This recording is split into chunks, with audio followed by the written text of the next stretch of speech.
Lewat tahun 1970, angin tengkujuh kencang benar. Hujan yang berlarutan serta air pasang tinggi mengakibatkan banjir di pantai timur.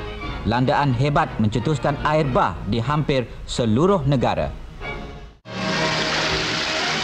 Malaysia mengalami malapetaka yang paling buruk dalam sejarahnya. Hanya Perlis, Kedah dan Pulau Pinang yang terselamat.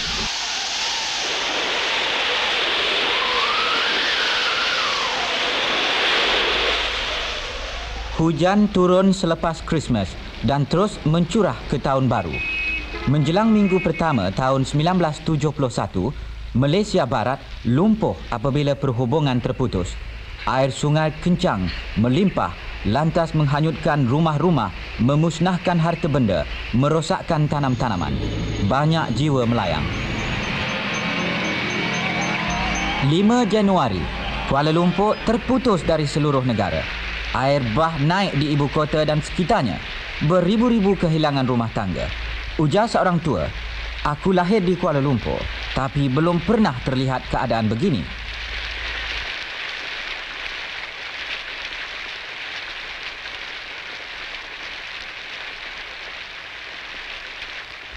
Bila air bah melanda 8 buah negeri, kerajaan pun mengisytiharkan bencana negara, menubuhkan markas darurat di bangunan Parlimen.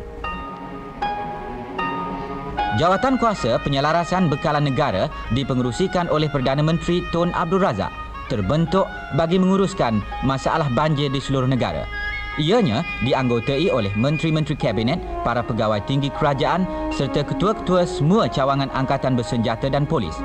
Bidang kerja amat luas. Suku juta orang teruk menderita. Hilang rumah, ramai pula hilang segala-galanya.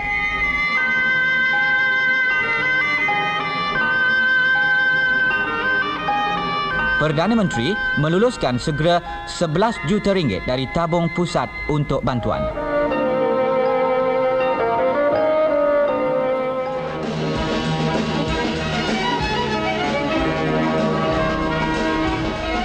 Apabila kedahsyatan bencana diketahui dunia, bantuan datang dari banyak negara. Bot-bot pendarat dan enjin, makanan dan obat, selimut dan khemah. Para anggota tentera berusaha giat mengejarkan kelengkapan dan bekalan ke kawasan yang terlibat.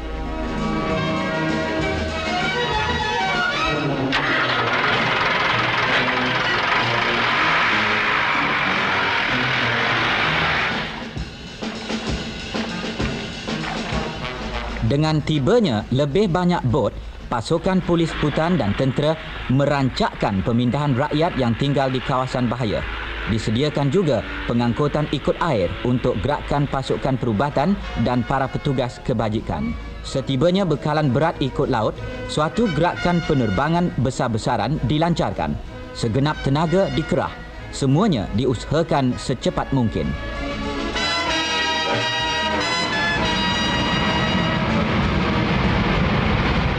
Skuadron Nuri, tentera udara diraja Malaysia, dibantu oleh 13 buah pesawat luar, 4 buah Alouette dari Singapura, 3 buah Wessex, tentera laut diraja British dan 6 buah Huey, tentera Amerika di Vietnam.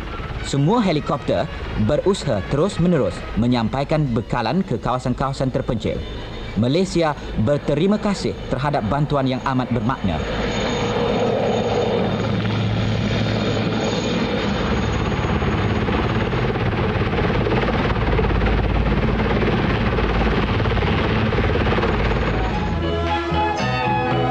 Perdana Menteri menjamin bahawa kerajaan-kerajaan persekutuan dan negeri akan menolong mangsa-mangsa membina semula rumah mereka.